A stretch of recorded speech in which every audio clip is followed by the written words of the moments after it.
The email came through at 6:47 p.m. on a Thursday. Subject line, Retention Bonus Distribution, Confidential. I was still at my desk in the Systems Engineering Department at Crestwood Financial, where I'd worked for 8 years.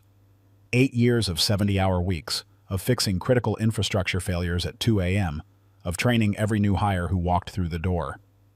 My name is Nathan Pierce. I'm 34 years old, and I thought loyalty meant something in this business. I was wrong. I opened the email with my coffee getting cold beside my keyboard. The message was brief, clinical, the kind of corporate speak that sounds friendly but means nothing. Dear Nathan, we're pleased to inform you that you've been selected to receive a retention bonus of $4,500 in recognition of your continued service to Crestwood Financial. $4,500. I stared at that number for a full minute. Then I heard it, through the cubicle wall that separated my workspace from Tyler Brennan's. He was on the phone, and he wasn't even trying to keep his voice down. "Babe, you won't believe this," Tyler said, practically shouting into his phone. "They just gave me a $42,000 retention bonus. $42,000. We can finally get that down payment together for the condo." Tyler Brennan, 26 years old. He'd been at Crestwood for 18 months. I'd trained him myself, spent 3 months teaching him systems architecture that I'd taken years to master. He still called me when he couldn't figure out basic network configurations. And he'd just gotten a retention bonus that was almost 10 times what I'd received. Before we dive deeper into what happened next, if you're enjoying this story of corporate betrayal and what I did about it, please hit that subscribe button and leave a comment below sharing your own workplace experiences. And don't forget to like this video. It helps more people find stories like this one. Now, let's get back to the moment my 8-year career started falling apart. I sat there, that email still glowing on my screen, listening to Tyler celebrate. The office had mostly cleared out by now, just the dedicated few still grinding away on projects that never seemed to end. I pulled up our company directory and started checking. Quietly, methodically, the way I approached every problem. Jennifer Wu, junior analyst, 2 years with the company. I sent her a carefully worded message. "Hey Jen, got your retention email? Curious what the range looks like this year." She responded within minutes. $38,000. Pretty generous, right? Marcus Daly, systems administrator, 3 years experience. $31,000, he told me when I casually asked him at the coffee machine 15 minutes later. Can't complain. I checked with 5 more people throughout the evening. Every single one of them, some with less than 2 years at Crestwood, had received bonuses ranging from $28,000 to $45,000. And I'd gotten $4,500. By 9 p.m., I was the last person left in the office. I sat in. The dark, the glow from my monitors, the only light in the entire floor. 8 years. I'd been the one who rebuilt our entire backup infrastructure after the ransomware attack in 2019. I'd personally saved Crestwood from losing $3 million in client data. I'd trained 14 people, all of whom now made more than I did, or got better bonuses. And this was my reward. My phone buzzed. Text from my wife, Heather. "Your dad's asking about dinner on Sunday. You okay? You're usually home by now." Heather's father, Douglas Richmond, was the chief operating officer at Crestwood Financial. That's actually how Heather and I met, at a company holiday party 7 years ago. She was visiting her father. I was the young systems engineer who'd just fixed a critical server failure that morning, and Douglas had introduced us. "This is the young man who saved our Christmas," he'd said, clapping me on the shoulder. "Quick thinking, Nathan. Quick thinking." We'd gotten married 2 years later. Small ceremony, mostly family. Douglas had given a toast about how proud he was to have me as a son-in-law, how I represented everything Crestwood valued: dedication, intelligence, loyalty. I'd believed him then. I drove home in silence, that number burning in my brain. $4,500. Less than my monthly rent. Less than the cost of the training I'd provided to junior staff over the past year. By the time I pulled into our driveway, I'd made a decision. I needed to talk to Douglas directly. Father-in-law or not, he was COO. He could explain this. Heather was waiting at the kitchen table when I walked in. She took one look at my face and knew something was wrong. What happened? I told her everything. The email, Tyler's phone call, the numbers I had gathered from other employees. She listened quietly, her expression growing more troubled with each detail. "That doesn't make sense," she finally said. "You're one of their most valuable people. Dad's always talking about how much the company relies on you. Then why did they give someone I trained a bonus that's almost 10 times what I got?" Heather reached for her phone. "I'm calling my father right now." "Heather, it's almost 10 p.m. I don't care. This is wrong, and he needs to fix it." Douglas answered on the third ring. I could hear him clearly through Heather's phone, that familiar authoritative voice that commanded boardrooms. "Sweetheart, it's late. Everything okay?" "No, Dad, everything's not okay. Nathan just found out about his retention bonus, $4,500, while people he trained got $40,000. What the hell is going on?" There was a pause. Then Douglas said, "Heather, these are complex compensation decisions. There are factors Nathan might not be aware of." "Like what factors?" I called out, loud enough for him to hear. Another pause. "Nathan, I can't discuss specific personnel decisions over the phone, but I can tell you that the compensation committee reviewed everyone's performance, tenure, and market value. The bonuses were calculated fairly." "Fairly?" I felt my voice rising. "Tyler Brennan got $42,000. I trained him. He still needs help with basic configurations. How is that fair?" Douglas's tone shifted, becoming cooler, more corporate. "Nathan, I understand you're upset, but you need to trust that the people making these decisions have access to information you don't. Tyler may have specific skills or potential that justify his compensation." "Skills I taught him." "This conversation isn't productive right now," Douglas said. "Why don't we all cool down and discuss this rationally on Sunday at dinner?" "I want to discuss it now," I said. "Well, I don't. Heather, tell Nathan to get some sleep. These things always seem worse at night than they do in the morning. Good night." He hung up. Heather stared at her phone, then at me. I've never heard him dismiss something like that before. I sat down heavily in the kitchen chair. "Your father just told me to appreciate the gesture and sleep on it." "He didn't say that." "He might as well have. Trust the process. You don't have all the information. That's corporate speak for shut up and take what we give you." Heather reached across the table and took my hand. "What are you going to do?" I looked at my wife, at the concern in her eyes, and realized I had no idea. Fight? Quit? Just accept this slap in the face and keep showing up every day? 8 years of my life, and I was worth $4,500 to them. The weekend passed in a tense fog. I couldn't focus on anything. Saturday morning, I pulled up my employment contract and read through every clause. Nothing in there about retention bonuses. They were considered discretionary. The company could give them out however they wanted, and there wasn't a damn thing I could do about it legally. Sunday dinner at Douglas and Patricia Richmond's house was normally something I looked forward to. Patricia was a fantastic cook, and Douglas usually had interesting stories about the business world, but walking through their front door that evening felt like approaching a battlefield. Douglas greeted us in the foyer, all smiles and warmth. "Nathan, Heather, come in. Your mother's just finishing up the roast." We settled in the living room with pre-dinner drinks. Douglas in his leather armchair, Heather and I on the couch, Patricia bustling in and out with appetizers. For 20 minutes, we made small talk about everything except the elephant in the room. Finally, I couldn't take it anymore. "Douglas, can we talk about the retention bonuses?" His expression shifted slightly, a businessman putting on his boardroom face. "Of course. I've been expecting that question." "Then you have an explanation for why people I trained got bonuses 10 times larger than mine?" Douglas set down his scotch and leaned forward, his elbows on his knees. "Nathan, you're a solid employee. Reliable, technically competent. But you need to understand something about how businesses value their people. It's not just about tenure or technical skill. It's about strategic importance." "Strategic importance?" "Yes. Tyler Brennan, for example, he's being groomed for a leadership track. We see management potential in him. The larger bonus is an investment in future leadership." I felt something cold settle in my chest. I've been asking about leadership opportunities for 3 years. Every time I'm told to focus on my technical work. And you're excellent at technical work. That's where your value lies. So I'm too valuable in my current position to promote, but not valuable enough to properly compensate. Patricia walked in with a tray of stuffed mushrooms. She looked between us, sensing the tension, and quietly set the tray down before retreating to the kitchen. Douglas's voice took on a sharper edge.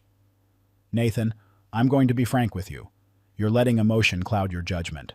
The compensation committee made their decisions based on extensive analysis. Your bonus reflects your market value." "My market value at Crestwood," I said. "What about my market value elsewhere?" The room went very quiet. Heather's hand found mine, squeezing tight. Douglas sat back in his chair, his eyes narrowing slightly. "Is that a threat?" "It's a question. If Crestwood thinks I'm worth $4,500, maybe other companies have a different valuation. Be very careful, Nathan.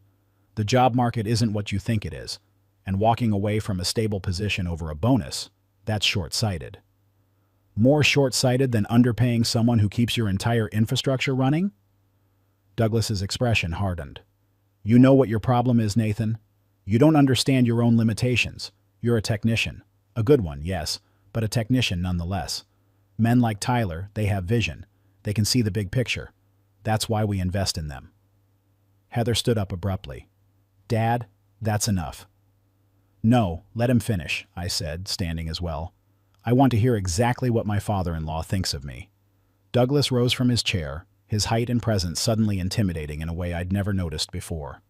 "I think you're a man who's let his ego get in the way of common sense. I think you've spent 8 years doing acceptable work and now you're upset that the company recognizes excellence differently than you do.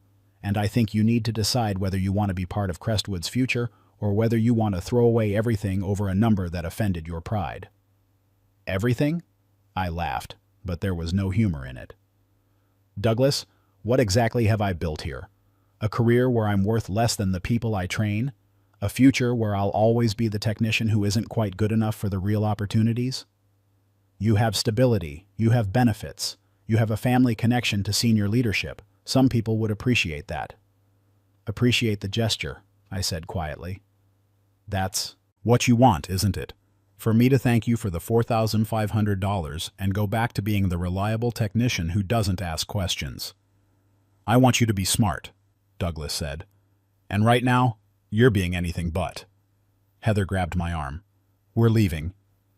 We walked out without another word. Patricia appeared in the hallway, looking stricken, but we were already out the door. In the car, Heather was shaking. "I've never seen him like that," she said. "He's never talked to anyone like that, not even at work." I started the engine, my hands steady despite the fury coursing through me. "Your father just showed me exactly what Crestwood thinks of me, and exactly what I need to do next."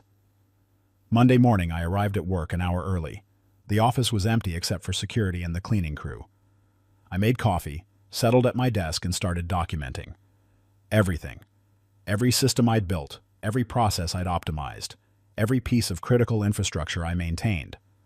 Not because I wanted to help Crestwood, because I wanted to know exactly what they'd lose when I left. Tyler showed up at 8:30, bouncing into the office with the energy of someone whose biggest worry was choosing between latte flavors.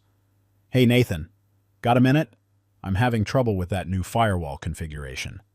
I helped him. I always helped him. But while I was walking him through the process for the 3rd time, I was also making notes about what he didn't understand, what he couldn't do without me. By Wednesday, I had a complete picture. Crestwood's entire technical infrastructure depended on knowledge that existed primarily in my head. Sure, there was documentation, but it was outdated, incomplete, and scattered across multiple systems. The backup procedures I'd developed weren't written down anywhere. The custom scripts that automated critical processes were stored on my personal drives. The relationships with vendors and consultants that kept everything running smoothly, those were my relationships, built over 8 years of late-night crisis calls and early morning meetings. I started updating my resume that night. By Thursday morning, I'd sent it to 12 different companies. By Thursday afternoon, I had 3 phone screens scheduled. By Friday evening, I had 2 in-person interviews lined up for the following week. The first interview was with Meridian Tech, a financial software company that had been trying to recruit me for 2 years. Their CTO, Richard Vance, greeted me in their sleek downtown office with a firm handshake and a knowing smile. "Nathan Pierce," he said. "I was wondering when you'd finally take me up on my offer to talk." "Timing is everything," I replied. We talked for 2 hours. Richard laid out their technical challenges, their growth plans, their company culture. Then he got to the compensation. For someone with your experience and skills, we'd start you at $145,000 base salary. That's a 40% increase over what I'm guessing you make at Crestwood. Plus a signing bonus of $25,000 and annual performance bonuses that typically range from 20 to 30% of base salary. I did the math quickly. That signing bonus alone was 5 times what Crestwood had given me as a retention bonus. The annual compensation would be almost double what I currently made. When would you need an answer? I asked. How about Monday? I don't want to lose you to another offer. The second interview was Friday afternoon at Cascade Systems. Their offer was similar. $140,000 base, $20,000 signing bonus, comprehensive benefits, and clear paths for advancement. Both companies wanted me not as a technician, but as a senior engineer with leadership potential. I drove home that Friday evening with 2 job offers in my pocket and a decision to make. Heather was waiting at the kitchen table when I arrived, her laptop open in front of her. I've been doing research, she said without preamble. Market rates for senior systems engineers with your experience. Nathan, Crestwood's been underpaying you by at least $30,000 a year, for years. I know. And my father knew it too. He has to know it. He approves all the compensation packages. I sat down across from her and told her about the interviews, the offers, the numbers. Heather's eyes widened as I spoke. That's incredible, she said. That's what you're actually worth. It's what other companies think I'm worth, I corrected. Crestwood thinks I'm worth $4,500 and a lecture about knowing my limitations. When are you going to tell them? I looked at my wife, at the certainty in her eyes, and realized she'd already made peace with what was coming. I'm not. What do you mean? I mean I'm not giving notice. I'm not having an exit interview. I'm not giving them 2 weeks to figure out how to replace me or try to convince me to stay. I'm going to accept one of these offers, wait for the right moment, and just walk out. Heather was quiet for a moment. My father's going to be furious. Your father told me to know my limitations. I'm just taking his advice. I accepted Meridian Tech's offer on Saturday morning. Start date, 2 weeks from Monday. That gave me time to wrap up personal affairs, but not enough time to second-guess myself. I didn't tell anyone at Crestwood. Not Tyler, not my manager, not even the HR department. I just kept showing up, kept doing my job, kept being the reliable technician Douglas Richmond thought I was. The following Thursday, I stayed late at the office. Not unusually late. I often worked past 8 or 9 p.m., but late enough that most people had gone home. I started moving files from my work computer to encrypted drives.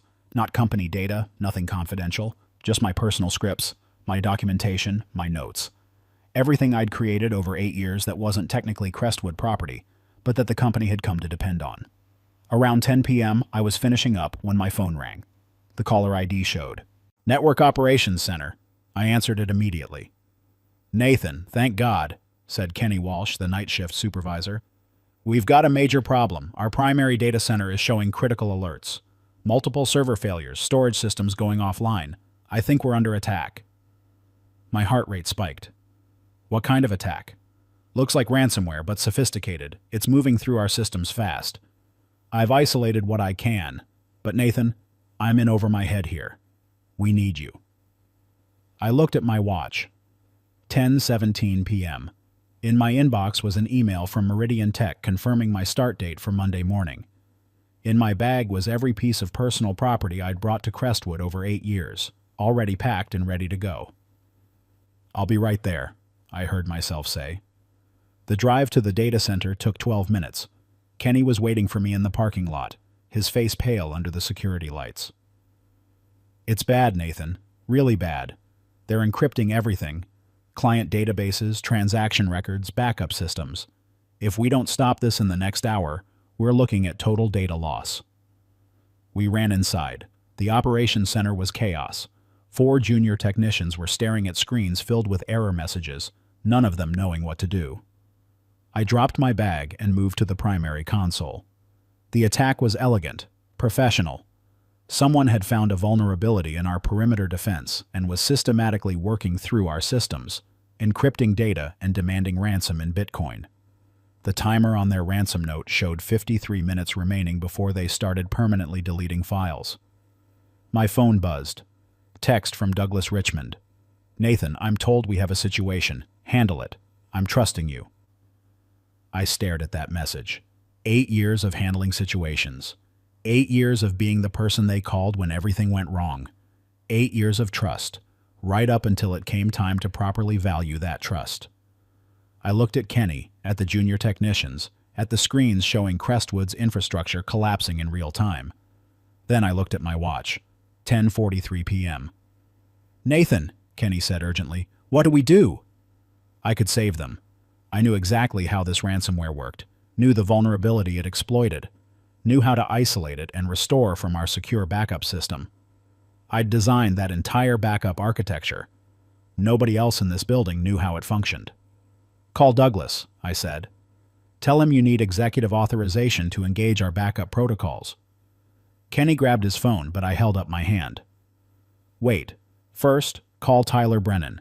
He's supposed to be my backup for critical incidents. He got a $42,000 retention bonus. Let him retain some value for the company. Kenny's eyes widened. Tyler? Nathan? He doesn't know these systems like you do. Then it's a good thing Crestwood invested so heavily in his potential. I stood up and picked up my bag. Kenny grabbed my arm. Nathan, what are you doing? We're running out of time. I'm going home, Kenny. It's 11 p.m. on a Thursday, and I'm tired. But the attack is a problem for people who are properly valued by this company. Call Tyler, call Douglas. Hell, call the entire executive team. I'm sure between all of them they can figure out how to click the Restore from Backup button. Kenny's face went white. You know how to stop this? You're just going to walk away? I looked at him, at this young guy who made more than I did and got bonuses that reflected actual respect. Kenny, let me tell you something about corporate loyalty. It's a one-way street. Crestwood's been taking my expertise, my time, my dedication for 8 years. And when it came time to show what that was worth, $4,500. Less than what they spend on coffee for the executive floor each month. Nathan, please. Call Tyler, I said again. Or better yet, call Douglas Richmond. Tell him his reliable technician has decided to know his limitations. I walked out of the operations center at 11:04 p.m. My phone started ringing before I reached my car.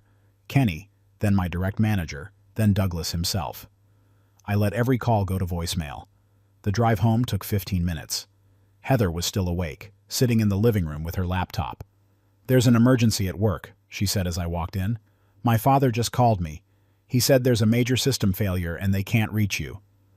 I set my bag down carefully. They reached me. I just decided not to answer. Heather closed her laptop slowly. Nathan, what did you do? I told her everything, the attack, the ransom demand, Kenny's panic, Douglas's text, and my decision to walk away. They're going to lose everything, Heather said quietly. Client data, financial records. Maybe Tyler Brennan will surprise everyone with his strategic importance and future leadership potential. Either way, it's not my problem anymore. My phone rang again. Douglas Richmond. I let it ring through to voicemail. Then I blocked his number. Then I blocked every Crestwood number in my phone. My father is going to... Heather started. Your father told me to know my limitations, I interrupted gently. I'm just a technician, remember? Not leadership material. I don't see the big picture. So tonight, when Crestwood needed someone with vision and strategic importance, I let them figure it out on their own. We sat in silence for a while. Around midnight, my personal email dinged. It was from Kenny Walsh, sent to my private address. Tyler couldn't do it. Nobody could do it. We lost everything. They paid the ransom, $2.3 million. Douglas is losing his mind. He's saying this is your fault for not responding to the emergency. I showed the email to Heather. She read it twice, then looked at me with an expression I couldn't quite read. $2.3 million, she said, because they didn't want to properly compensate the person who could have prevented it. Because they thought $4,500 was an appropriate value for 8 years of expertise. What happens now? Now, I start my new job on Monday, and Crestwood figures out what they actually lost when they decided I wasn't worth investing in. The weekend was strange. Saturday morning, I woke up to 17 missed calls and 32 text messages. Most were from Crestwood people, coworkers, managers, even some of the executives I'd barely spoken to over the years. All of them wanted to know why I hadn't responded to the crisis, why I'd abandoned the company in its hour of need. But one message was different. It came from Patricia Richmond, Heather's mother. "Nathan, I don't know what happened between you and Douglas, but he's been in his study since 4 a.m. He's never looked this shaken. Whatever this is about, can we please talk?" Heather read the message over my shoulder. "Do you want to respond?" "No. Patricia's a sweet woman, but this isn't about her. This is about Douglas and Crestwood treating me like I was disposable and then being shocked when I agreed with them." Sunday afternoon, the doorbell rang. Heather answered it, and I heard Douglas's voice in the entryway, loud and angry. "Where is he? I need to talk to Nathan right now." I walked into the entryway. Douglas looked like he'd aged 5 years in 3 days. His tie was loose, his shirt wrinkled, and there were dark circles under his eyes. "Nathan," he said, his voice tight with barely controlled fury. "What the hell were you thinking?" "I was thinking that I'm just a technician who doesn't understand his own limitations," I replied calmly. "Remember? You told me that last Sunday. You let $2.3 million get stolen because you were angry about a bonus?" "No, Douglas. You lost $2.3 million because you spent 8 years undervaluing the person who could have prevented it. You invested $42,000 in Tyler Brennan's potential while giving me $4,500 for actual results. That was your choice." Douglas stepped closer, his face flushed. "You had a responsibility. You were the senior engineer on call. You abandoned your post during a crisis." "I wasn't on call Thursday night. That was Tyler's rotation. Check the schedule." "You know damn well that in an emergency, you call the people you've invested in. The ones with strategic importance and future leadership potential. I'm just the technician, remember? Not worth proper compensation, not worth real opportunities, just worth enough to keep showing up and saving your ass every time something goes wrong." Heather put her hand on my arm. "Dad, maybe you should go." Douglas ignored her, his eyes locked on mine. "You're finished in this industry. When word gets out that you sabotaged your own company—" "I didn't sabotage anything. I simply made the same calculation Crestwood did. You decided I was worth $4,500. I decided that meant I didn't owe you my Thursday night. Fair's fair." "This isn't over, Nathan. I will. Personally, make sure—" "Dad, stop." Heather's voice was sharp. "Just stop. You treated Nathan like he was replaceable. You told him to know his limitations. You want to know what his limitation was? It was believing that loyalty and expertise mattered to Crestwood. Now he knows they don't." Douglas looked at his daughter like he didn't recognize her. "You're taking his side?"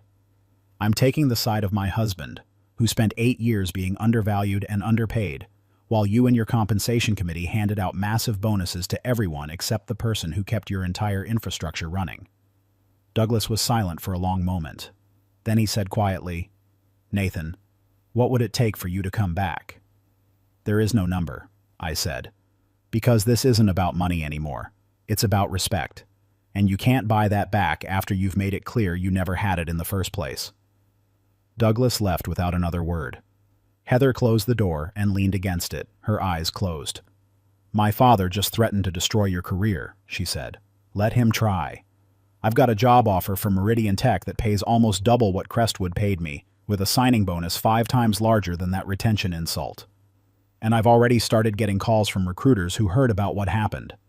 Apparently, walking away from a company that undervalues you is exactly the kind of backbone that impresses people in this industry." Monday morning, I started at Meridian Tech. Richard Vance met me in the lobby with a genuine smile and a welcome packet that included my signing bonus check, benefits information, and a detailed career development plan. "Nathan Pierce," he said, shaking my hand. "Welcome to a company that actually values its people." The first week at Meridian was like breathing fresh air after years in a stuffy room. People listened when I talked. My ideas were taken seriously. My experience was treated as an asset rather than something to exploit without proper compensation. On Friday afternoon, Richard called me into his office. "Nathan, I wanted to give you a heads up. We got a call from Douglas Richmond at Crestwood Financial. He was trying to warn us about hiring you." My stomach tightened. "What did he say?" "He said you were unreliable in crisis situations, that you'd abandoned your company during a critical incident. He strongly suggested we reconsider your employment." "And?" Richard smiled. And I told him that any company stupid enough to give a $42,000 retention bonus to a junior employee while giving $4,500 to their senior engineer deserved exactly what they got. Then I asked him how much Crestwood lost in that ransomware attack. He hung up on me. You knew about the attack? Nathan, everyone in the industry knows about it. Crestwood's been scrambling to explain to their clients how they lost encrypted backups to a ransomware attack. And the story going around is that they had someone on staff who could have prevented it, but they treated him so poorly that he walked away. That's going to hurt them. It already has. 3 of their major clients called us this week asking about migrating their systems to our platform. They don't trust Crestwood's infrastructure anymore. 2 weeks later, I got an email from Kenny Walsh. He'd left Crestwood and was working at a startup downtown. Hey Nathan, the message read. Thought you'd want to know. They fired Tyler Brennan today. Turns out when you're not there to fix his mistakes, his strategic importance and future leadership potential don't mean much. Also, Douglas Richmond announced his retirement, effective immediately. Word is the board forced him out after the ransomware disaster. The whole place is falling apart. Hope the new job is treating you well. I showed the email to Heather that evening. She read it without comment, then handed my phone back. Do you feel vindicated? She asked. I feel like I finally learned what I'm actually worth, I said, and it's a lot more than $4,500. 3 months into my new job, I got a call from Patricia Richmond. She asked if we could meet for coffee, just the 2 of us. I agreed, more out of curiosity than anything else. We met at a quiet cafe downtown. Patricia looked older, more fragile than I remembered. She ordered tea and sat across from me with her hands wrapped around the cup like she needed the warmth. How's Heather? She asked. She's good, working on a new marketing campaign for her firm. And you? Are you happy at your new company? I am. They value what I bring to the table. It makes all the difference. Patricia nodded slowly. Douglas won't talk about what happened. Not to me, not to anyone. But I know he regrets how things ended. Does he? He lost his job, Nathan. That company was his entire life, and now it's gone. The board blamed him for the ransomware attack, for the lost clients, for everything. He's been at home for 3 months, barely leaving his study. I felt a twinge of something, not quite sympathy, but not satisfaction either. I'm sorry he's going through that. Are you? Patricia asked quietly. Because I think part of you is glad he's finally experiencing what it feels like to be undervalued. She wasn't wrong. Patricia, your husband told me I was just a technician. He told me to know my limitations, and when I did, when I recognized that my limitations included not working for people who didn't respect me, he lost everything. That's not my fault. I know. She set down her teacup. I just wanted you to know that Douglas understands now. What he lost, what you were worth. He won't admit it, but he knows. That's good, I said. Maybe the next person he manages will benefit from that knowledge. 6 months after leaving Crestwood, I was promoted to Senior Technical Director at Meridian Tech. The promotion came with a 30% raise, equity in the company, and a team of 8 engineers, reporting to me. My annual compensation was now more than triple what I'd made at Crestwood. Richard Vance called me into his office the day the promotion was announced. Nathan, I want you to know something. When we hired you, we knew you were undervalued at Crestwood, but what we didn't know was just how much. Every project you've touched has exceeded expectations. Every team you've worked with has improved. You're exactly the kind of leadership we need as we grow. Leadership, I said. That's funny. My last company told me I didn't have leadership potential. Then your last company was run by idiots. That evening, Heather and I went out to dinner to celebrate. Over wine and expensive steaks, she raised her glass in a toast. To knowing your worth, she said, and to having the courage to demand it. We clinked glasses. As we ate, Heather said, My mother called me today. She said Dad's been applying for consultant positions. No one will hire him. The Crestwood disaster follows him everywhere. Do you feel bad for him? Heather thought about it for a moment. I feel bad for my mother. She didn't do anything wrong, and she's watching her husband face the consequences of his own arrogance. But Dad? No. He taught you to know your limitations. You just taught him to know his own. The irony wasn't lost on me. Douglas Richmond had spent his entire career preaching about strategic thinking, about understanding value and making smart investments. But when it came to the people who actually kept his company running, he'd been blind to everything except the politics and personalities that dominated the executive floor. A year after leaving Crestwood, I was at an industry conference in Denver when I ran into Tyler Brennan. He looked different, thinner, more uncertain, the cocky confidence gone from his posture. "Nathan," he said, approaching me cautiously during a networking break, "can I talk to you for a minute?" We found a quiet corner in the convention center. Tyler kept his eyes on his coffee cup, like he couldn't quite meet my gaze. "I heard you're doing really well at Meridian Tech," he said. "Senior director, big team, major projects. Congratulations." "Thanks. How are you doing?" "I'm freelancing. Contract work mostly. It's been tough." He finally looked up at me. "Nathan, I need to ask you something. That night of the ransomware attack, did you know I wouldn't be able to handle it? I knew exactly what you were capable of. I'd trained you, remember?" Tyler's jaw tightened. "So you set me up to fail?" "No, Tyler. Crestwood set you up to fail the moment they decided your potential was worth more than my experience. They gave you a $42,000 retention bonus and told me I was worth $4,500. Then, when it mattered, they expected me to save them anyway. I just decided that night to be worth exactly what they'd valued me at. But I lost my job because of what happened that night. My reputation got destroyed." "Your reputation got destroyed because you couldn't deliver on the investment Crestwood made in you. That's not my responsibility, Tyler. That's yours." Tyler was silent for a long moment.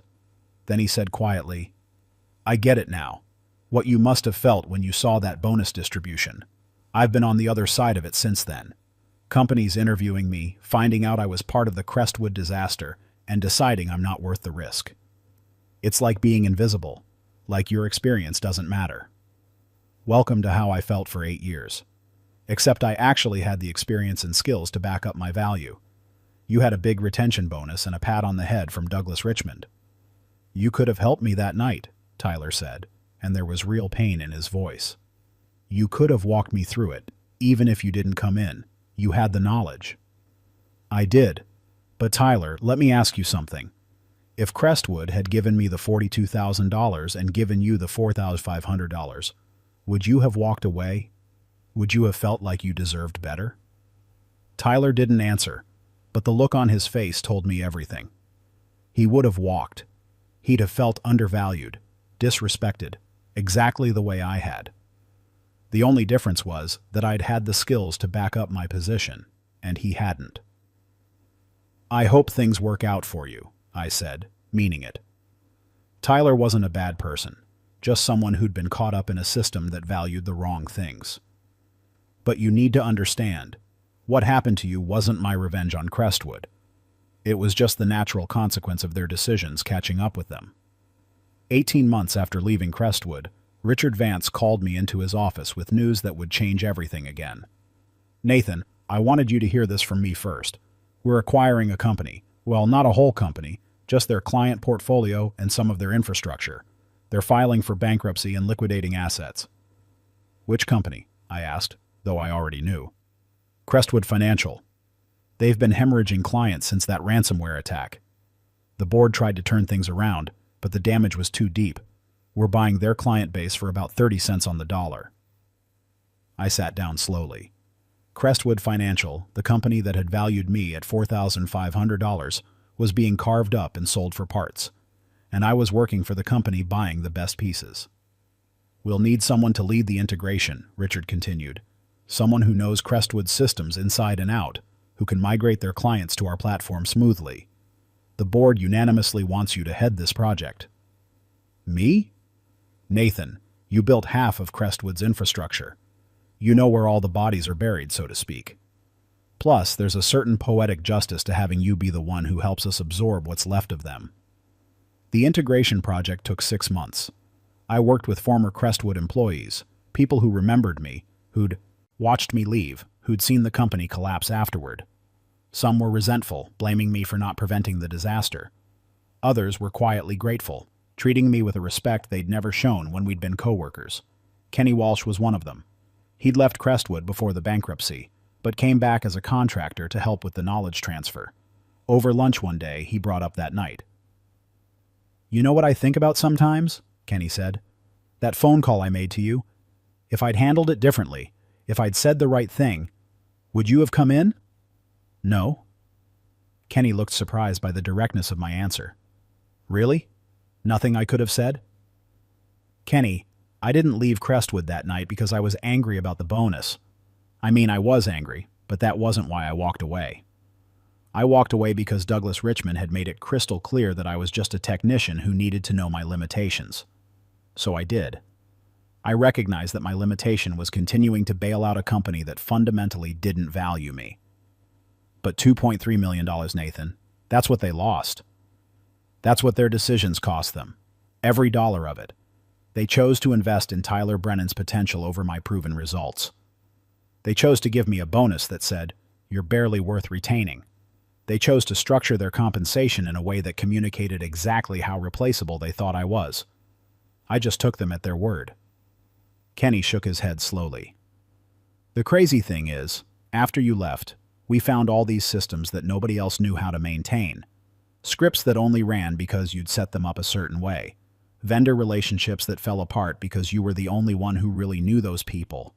It was like you'd been holding the whole technical operation together with duct tape and willpower, and we never even noticed until you were gone. That's the problem with being too good at your job," I said. "People stop seeing the effort. They just expect the results." The final piece of the Crestwood integration came on a gray Tuesday afternoon. Richard called me into the executive conference room where the board was meeting. Sitting at the end of the table was Douglas Richmond. He looked old. Not just older, but old. His hair had gone completely white, and there were deep lines around his eyes and mouth.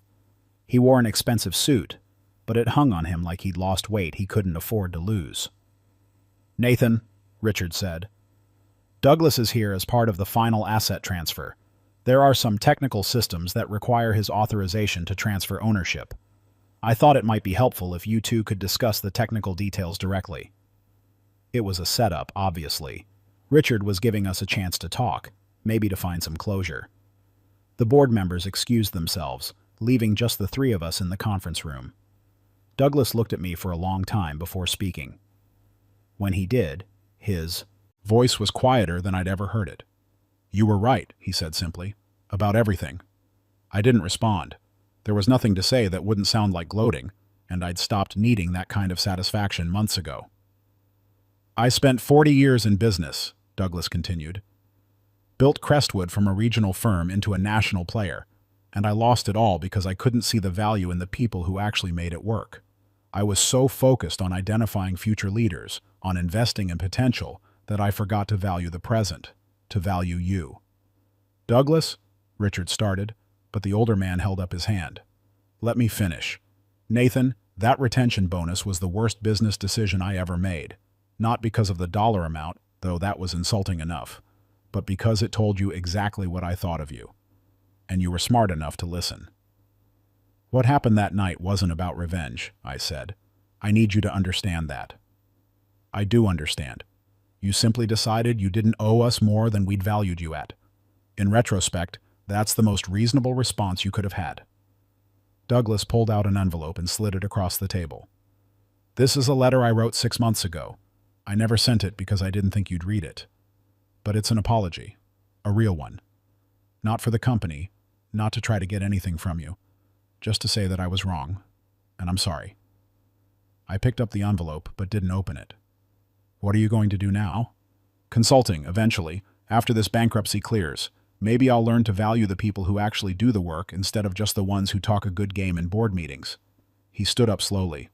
"Richard, the authorization codes you need are in the documents I sent over. Nathan can verify them. He probably wrote half the systems they unlock anyway." Douglas walked to the door, then paused and turned back. "Your wife told me once that you taught her what real integrity looks like. At the time, I thought she was being naive. Now I know she was just paying attention to something I was too arrogant to see." After he left, Richard and I sat in silence for a moment.